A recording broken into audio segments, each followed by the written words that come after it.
This video is about my personal experiences with giving up caffeine.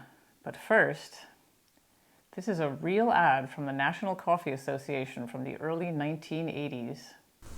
You are the new American society, the movers and the shakers.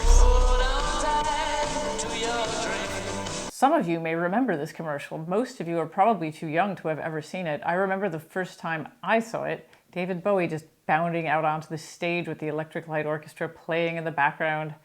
I was a teenager at the time, and I remember just being like, what the f***? I could not wrap my head around it. I was like, is the secret to David Bowie's success that he consumes caffeine? I was genuinely confused about what the message was here. This talk of the movers and the shakers. What on earth was that supposed to mean? Like, you could accomplish anything if you just drank coffee? I was sure the whole thing was some kind of joke.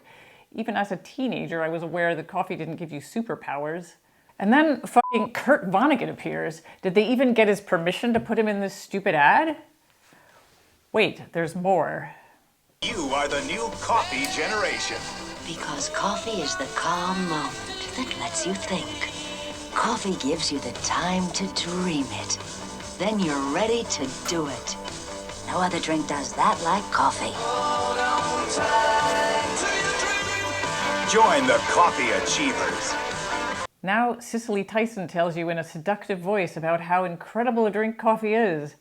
It calms you down, it picks you up, it gives you the strength to smack the shit out of some actor.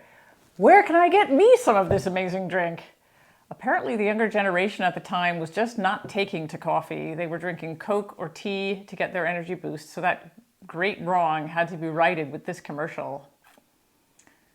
But back to me. Do you too want to stop being a coffee achiever? Though admittedly the commercial does make it look pretty attractive, doesn't it?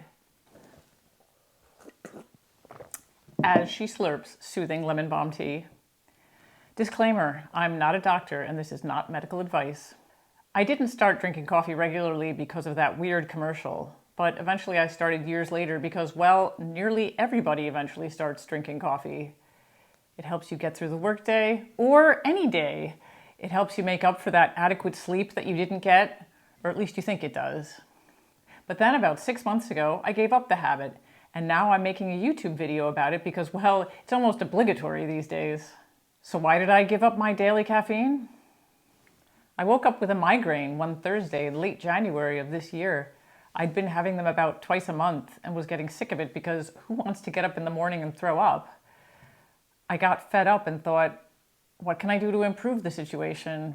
And it occurred to me that I could try giving up caffeine because I'd heard that it could trigger migraines.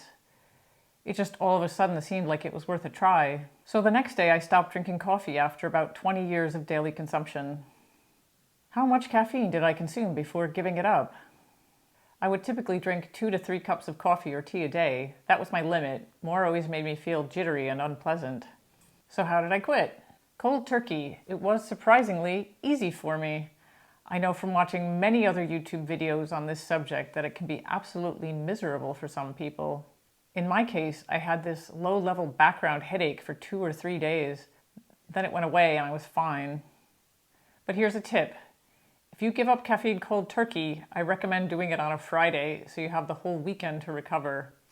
Do I miss coffee and caffeine? After all these months, not really. I was sure I was going to miss the delicious taste of coffee, but I just don't. I drank decaf for a while as a substitute, but I don't even want that anymore. I also thought I would miss the ritual of drinking coffee every morning, and at first I did. For a while I looked for a new daily hot beverage, like maybe a certain herbal tea, but I realized I just didn't need it. Now when I get up in the morning, I usually just drink a glass of water. But still, sometimes when I'm really tired, I do have a moment of weakness and think, I could sure use some coffee now. Like at work sometimes in the afternoon, you have that dip where you can barely keep your eyes open. But still, I almost always manage to resist resorting to coffee in that case, though it's a bit of a struggle sometimes. So, has my life changed for the better? Regarding migraines, I've had 3 in the 6 months since I stopped the daily caffeine. I also had 3 in the 2 months before I quit, so there seems to be some improvement there. But it's funny, something else unexpected happened. The actual biggest change for me is that I have less anxiety now. Noticeably less. It's not gone completely, but it's a big improvement. I've always had a certain level of anxiety, and somehow I didn't realize how much caffeine was contributing to it. All I can say is, good riddance. Why was I voluntarily making myself feel worse all these years? Wish I'd figured this out earlier. I just want to tell everyone I know, especially anxious people I know, to give up caffeine today. I think most people would be way calmer and happier. Is caffeine an addiction? Yeah, there's nothing quite like a steaming cup full of an addictive drug in the morning. I mean, it's obviously not heroin or meth, but it is an addiction, whether we admit it to ourselves or not. People often talk of needing a cup of coffee, which definitely sets it apart from, say, lemonade. Even though consuming caffeine is almost universally accepted, it's still an addictive substance. In my case, when I drank coffee daily, I would wake up every day feeling kind of bad. I would be headachy or nervous or tired or all of the above, and coffee would just fix it all immediately. It was miraculous, and I loved that feeling of suddenly feeling better. And now this seems to me like the definition of addiction. I'm glad I finally realized that I should just cut out the middleman and wake up in the morning feeling good. Do I ever drink coffee now? Occasionally. Sometimes I drink it if I'm really tired and it's important to stay awake, like when I'm jet lagged.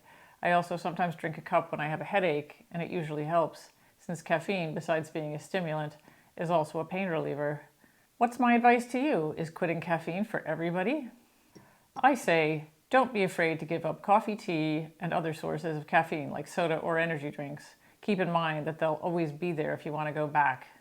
You probably don't remember what life was like before regular caffeine consumption, and I think it's worth finding out. Maybe you'll sleep better and have less anxiety.